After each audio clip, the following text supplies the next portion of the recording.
겨울을 앞둔 11월의 주말 농촌체험과 스포츠 축전 등으로 어린이와 학생들의 세상이 열렸습니다. 여야 선거구 획정 기준 마련이 또다시 시한을 넘기면서 연말까지 공방만 계속되는 것 아니냐는 우려가 제기되고 있습니다. 장흥에서 숨진 채 발견된 50대 남성이 친형에게 살해당한 것으로 드러났습니다. 자신을 무시한다는 것이 이유였습니다. 유대회에서 썼던 최신 체육용품들이 올해 안에 광주의 경기팀들에게 나눠질 전망입니다. 행복한 주말 보내고 계십니까? 이어서 광주 전남권 뉴스입니다. 11월 셋째 주 주말을 맞아 농촌에서는 옛 전통 문화를 알리고 체험할 수 있는 다양한 행사가 열렸습니다. 여수에서는 스포츠 꿈나무 조기 발굴과 우수 선수 육성을 위한 학생 스포츠 축전이 개최돼 관심을 모았습니다. 김종태 기자입니다. 가마솥에 먹음직스러운 메주콩이 삶아집니다. 아이들이 신기한 모습으로 뜨겁게 삶아진 콩을 손으로 연신 집어먹습니다. 이어 삶아진 콩은 절구에 넣어지고 아이들은 힘찬 절구질로 즐거워합니다. 처음 해보는 절구질에 네모나게 메주를 빚는 작업까지 전통을 배우는 행사에 아이들은 시간 가는 줄 모릅니다. 메주 만들기가 제일 재밌어요. 한켠에서는 겨울을 앞두고 초가지붕 이영이기와 솥대 등 전통 놀이기구 만들기 체험에 어른 아이 할 것 없이 흠뻑 빠졌습니다.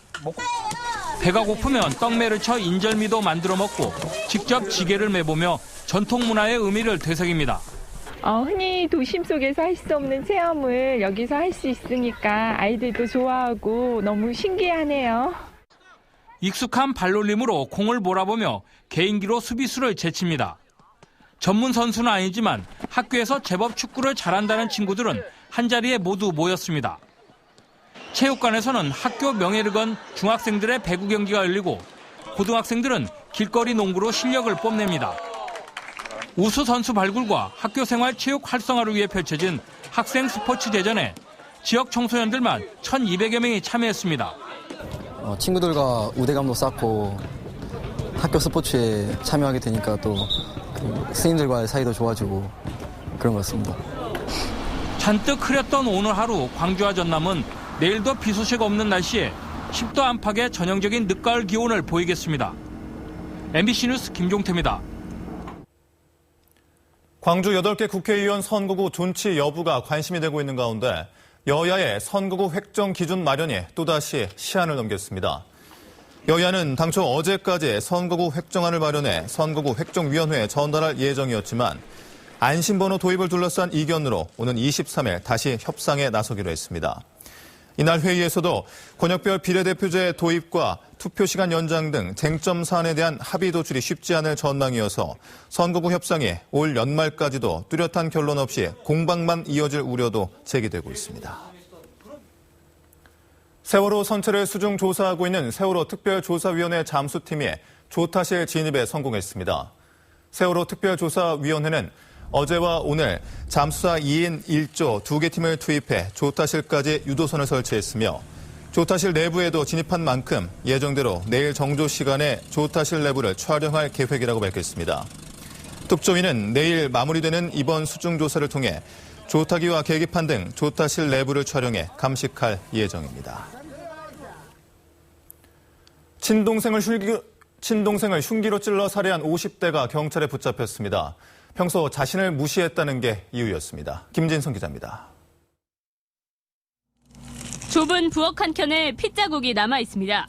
흉기에 찔려 사람이 쓰러졌다는 신고가 접수된 건 어젯밤 9시 25분쯤. 숨진 53살 김모 씨와 함께 살던 형이 지인에게 전화를 걸어 집에 들어왔더니 동생이 죽어 있다고 알린 겁니다. 형이 자기 아는 사람한테 연락해갖고 아는 사람이 119로 오고 119가 저희들한테 진 거고. 평소 알고 지내는 택시 기사라는데. 구급대가 도착했지만 동생 김 씨는 이미 숨진 상태였습니다. 경찰은 용의자로 피해자의 친형 55살 김 씨를 지목했습니다. 옷에 묻어있는 혈흔과 싱크대 안에 있던 흉기가 증거였습니다. 정신질환을 알아온 김 씨는 동생이 자신을 무시하는 데 화가 나 술에 취한 상태에서 범행을 저질렀다고 진술했습니다. 평소에 자기를 많이 무시한다. 외출하고 돌아왔는데 무시하면서 욕을 하면서 있다. 경찰은 김 씨에 대해 구속영장을 신청할 방침입니다. MBC 뉴스 김진선입니다. 광주지검 순천지청은 뇌물수수 혐의로 전남지방경찰청 소속 김모 총경과 함께 모 공사 직원 4명을 구속했습니다. 검찰은 이들이 비철금속 수출업자인 전직 경찰관 정모 씨에게 수사 정보를 제공하거나 정 씨가 운영하는 회사에 대출 한도금을 늘려주는 대가로 많게는 수억 원의 뇌물을 받은 것으로 보고 있습니다. 검찰은 정 씨의 진술과 압수한 자료를 토대로 이들이 받은 돈의 대가성 여부를 조사하고 있습니다. 앞서 광주지법 순천지원은 어제 증거인멸과 도주 우려가 있다며 이들에 대한 구속영장을 발부했습니다.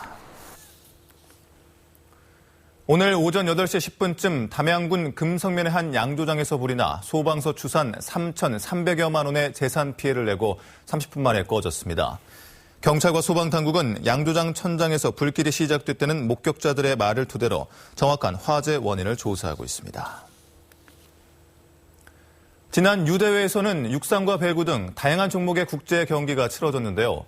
경기 때만 썼던 최신 체육용품이 창고에 잠들어 있는데 곧 광주의 경기팀들에게 나눠질 예정입니다. 김인정 기자입니다.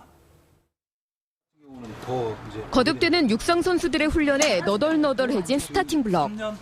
오래된 허들은 녹이 슬고 부러져 테이프로 응급처치를 해뒀습니다. 그리고 유니폼도 해주고 그 스파이크라는 장비도 사줘야 되는데 이런 장비까지 구입하기에는 턱없이 부족한 예산입니다. 그런데 이렇게 낡고 오래된 용품들은 선수 부상과 경기력 저하로 곧잘 이어집니다. 이쪽들이 다 머리를 부딪히게 돼서 아무래도 이제 머리에 충격을 가하고 착지하는 데도 아무래도 어려움이 많이 있습니다. 대형 창고 안에 지난 유니버시아드 대회에서 사용한 투포왕과 원반 등 각종 분야 체육용품이 가득 찼습니다. 보관되고 있는 경경 물품들은 하계 유니버시아드 기간인 열 이틀 동안만 사용돼 보시다시피 거의 사용 흔적이 없는 상태입니다. 대회가 끝나고 최근까지 전수조사를 거쳐 육상과 축구, 배구 등 21개 종목 3만 5천여 점, 59억 원어치를 확보했습니다. 이 물품들은 광주시 체육회로 이관돼 낡은 장비를 쓰고 있는 선수팀에게 올해 안에 나뉘어집니다. 주로 육성하고 있는 광주체육고등학교와 조선대학교 팀에서 훈련하고 있는 선수들에게 보급을 해서 경기력 향상에 보탬이 될 수 있도록. 대규모 국제대회를 치러내고 남은 유산이 노후 용품을 쓰던 선수들의 경기력을 한층 향상시켜줄 전망입니다. MBC 뉴스 김인정입니다. 내년과 내후년 광주의 아파트 입주 물량이 2만 가구가 넘어 공급 과잉 우려가 제기되고 있습니다. 부동산 114에 따르면 광주 지역의 내년 아파트 입주 물량은 올해보다 52% 늘어난 11,100여 가구고 오는 2017년에도 추가로 9,600가구가 공급됩니다. 그러나 적정 수요가 확보되지 않은 상태에서 아파트 공급 과잉은 준공후 미분양과 할인 분양 등 여러 가지 사회적인 문제들을 불러올 것이라는 우려가 제기되고 있습니다. 영암 왕인박사 유적지에 설치된 백제문이 일본 간자키시의 동일한 한옥 양식으로 지어집니다.